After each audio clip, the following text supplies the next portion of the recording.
What happens when a player becomes so difficult that an entire league decides the talent is no longer worth the stress? The WNBA appears to have answered that with Chennedy Carter. After years of suspensions, locker room tension, and that now infamous hit on Caitlin Clark, Carter seems effectively shut out of the league. Many see it as a message to anyone who has targeted Clark over the past 2 seasons. But Carter's recent interview only made things worse. Instead of showing remorse, she doubled down. Now fans are debating whether this outcome is deserved. Carter will still play professional basketball, but not in the WNBA. June 1st, 2024 began like any other matchup between the Chicago Sky and Indiana Fever. The building was packed with Fever fans eager to watch rookie sensation Caitlin Clark continue her electric start. The game itself was competitive, with both teams trading baskets and energy. Clark was orchestrating the offense, hitting tough shots and threading passes. Then came the moment that changed everything. After a whistle stopped play, Carter stepped into Clark's path and delivered a hard hip check that sent her crashing to the floor. It wasn't basketball. It was deliberate. The arena went silent as Clark hit the hardwood. Officials initially ruled it a common foul, but replays showed something else entirely. Carter had targeted Clark away from the ball, using unnecessary force long after the play was dead. The league later upgraded the call to a flagrant one, confirming what fans already felt. It wasn't a basketball move. It was a cheap shot. Clark got up visibly shaken, but composed herself quickly. Meanwhile, Carter walked away, showing no concern for what had just happened or the line she had crossed. What made things worse came after the game. Reporters approached Carter, expecting some accountability or at least acknowledgement.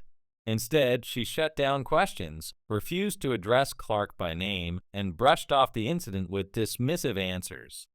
Her attitude shocked veteran reporters and fans alike. Clark, meanwhile, handled her own interview with maturity. She called basketball a physical sport, said emotions run high, and emphasized letting her play speak for her. The contrast between the two couldn't have been sharper. One player showed professionalism after being targeted.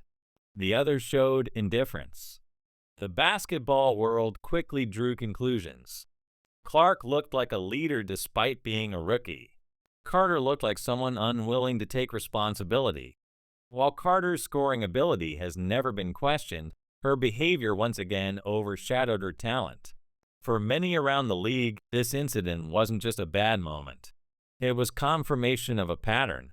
Teams had dealt with similar issues from Carter before, and this time it happened on the biggest stage against the league's most popular player with millions watching. Carter's troubles didn't start with Chicago. Back in 2021, the Atlanta Dream suspended her for conduct detrimental to the team. Sources pointed to locker room conflicts and clashes with coaches. The organization tried to work with her, hoping her competitiveness could be redirected positively. Instead, the problems continued. Eventually, Atlanta traded her to the Los Angeles Sparks, hoping a fresh environment might help. It didn't. Her time in Los Angeles ended with benchings for behavior issues and ultimately a release. The pattern was becoming impossible to ignore. Chicago represented what many believed was Carter's last real chance. The Sky needed scoring and were willing to bet on her talent. On the court, she delivered, leading the team in points and posting career highs. On paper, it looked like a comeback story, but behind the scenes, the same problems reportedly followed. Teammates and staff struggled with her attitude. While her production kept her on the floor, management was already planning for life without her. When her contract ended, Chicago declined to bring her back, sending a clear message. Around the league, general managers watched closely. They saw a gifted scorer who could help offensively but came with baggage that disrupted chemistry. Multiple sources said executives discussed Carter privately and reached a shared conclusion: she wasn't worth the trouble. Talent alone wasn't enough anymore. The WNBA was evolving, investing more in its image, culture, and professionalism. Players who consistently caused drama didn't fit that vision. When Carter remained unsigned as training camps approached, it became obvious. No team wanted her, regardless of her stats. Instead, Carter signed with a women's professional league in Mexico, confirming what many suspected. Her path forward would continue overseas. While international leagues offer opportunities, the move was a clear sign that her WNBA chapter was over, at least for now. For a 26-year-old guard who averaged over 17 points per game and shot efficiently, the outcome would normally be unthinkable. But her history of suspensions, benchings, and conflicts made teams decide her talent no longer justified the cost to team culture and public image. Then came Carter's interview with Neon, which only reinforced why the league moved on. Instead of owning her role in the Clark incident, she tried to minimize it. She framed the hip check as routine trash talk basketball, something that supposedly happens all the time. She suggested words were exchanged, emotions ran high, and she simply made her presence felt. She compared her actions to physical plays in the NBA, claiming nothing she did was unusual. Missing entirely was any acknowledgement that the play was dead or that officials upgraded the foul. Carter also ignored her post-game behavior, the moment many fans felt truly revealed her character. Trash talk during a game is one thing. Refusing to address an incident afterward, dodging responsibility, and showing no respect to a fellow professional is another. Her interview focused on how media narratives were unfair, how trolls attacked her, and how she thrived on the hate. Rather than showing growth, she seemed proud of the controversy. For fans hoping she had learned something from being shut out of the league, the interview was deeply disappointing. Online reaction was swift. Fans pointed out her long track record of conflicts in Atlanta, Los Angeles, and Chicago. They shared clips of her dismissive post-game interview alongside Clark's calm, respectful comments, highlighting the contrast. Many argued that the Clark incident wasn't the cause of her exile, but simply the final straw. Teams can tolerate mistakes, even heated moments, but they struggle with patterns of behavior and refusal to accept accountability. Carter's own words made it hard to believe she was ready for change. For the WNBA, the situation became symbolic.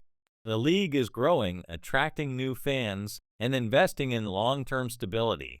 Players like Clark represent its future, combining elite skill with professionalism and marketability. Carter's history represented something the league wanted to move past: talented players who undermine teams through attitude and conflict. By collectively deciding not to sign her, teams sent a clear message. No one is above standards of conduct. Talent doesn't excuse behavior that damages chemistry, reputation, and trust. Carter can still score. That's never been the question. She's quick, aggressive, and capable of creating offense against anyone.